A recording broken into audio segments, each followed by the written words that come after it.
రాజధాని విషయంలో వైసీపీ స్పష్టమైన వైఖరిన పార్టీ నేత సజ్జల రామకృష్ణారెడ్డి తెలిపారు. వైసీపీ కీలక నేతలతో టెలికాన్ఫరెన్స్ నిర్వహించారు.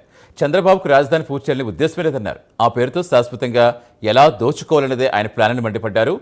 జగన్ చెప్పినట్టుగా మావిగన్ గ్రోత్ కారిడార్గా మారుతుందన్నారు సజ్జల. ఇది మంచి ప్రత్యామ్నాయమన్నారు.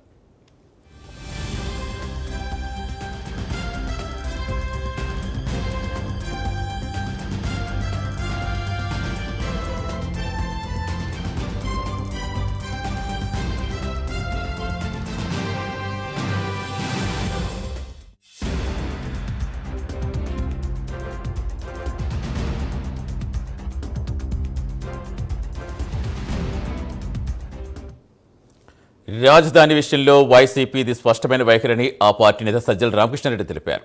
వైసీపీ కీలక నేతలతో టెలికాన్ఫరెన్స్ నిర్వహించారు. చంద్రబాబుకు రాజధాని పూర్తి చేయాలి అనే ఉద్దేశమే లేదన్నారు. ఆ పేరుతో శాశ్వతంగా ఎలా దోచుకోవాలి అన్నదే ఆయన ప్లాన్ అని మండిపడ్డారు. జగన్ చెప్పినట్టుగా మావిగన్ గ్రోత్ కారిడార్గా మారుతుందన్నారు సజ్జల. ఇది మంచి ప్రత్యామ్నాయమన్నారు.